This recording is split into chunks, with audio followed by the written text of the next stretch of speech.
आणि बातमी पावसाची आहे। मुंबईच्या पश्चिम उपनगरामध्ये आज सकाळपासून मुसळधार पाऊस सुरू आहे। पश्चिम द्रुतगती महामार्गावरती गुंदवली परिसरामध्ये रस्त्यावरती मोठ्या प्रमाणात पाणी साचलंय।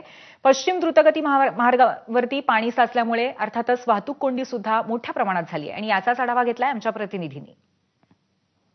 मुंबईच्या पश्चिम उपनगरात आज सकाळपासून जोरदार पाऊस सुरू आहे। या जोरदार पावसामुळे पश्चिम द्रुतगती महामार्गावर गुंदवली जवळ हायवेला मोठ्या प्रमाणात रस्त्यावर पाणी भरलं आहे। त्यामुळे वाहतूक कोंडी निर्माण झाली। पश्चिम द्रुतगती महामार्गावर खरं तर वांद्र्याकडून बोरिवलीच्या दिशेने जाणारा मार्गावर हे गुंदवली जवळ आहे तो मोठ्या प्रमाणात हायवेवर पाणी भरलं आहे आणि याचाच फटका आता आपण पाहिलं तर रस्त्यावर पडला आहे। गुंदवली असेल अंधेरी विलेपार्ला दरम्यान वाहनांच्या लांबच लांब रांगा पाहायला मिळत आहेत। खरं तर सकाळची वेळ आहे, मोठ्या संख्येमध्ये चाकरमानी कामासाठी निघाले, मात्र या वाहतूक कोंडीचा फटका त्यांना बसत आहे। पश्चिम उपनगरात आज सकाळपासून जोरदार पाऊस सुरू आहे। या जोरदार पावसामुळे जे सखल भाग आहे त्या ठिकाणी पाणी भरायला सुरुवात झाली आहे।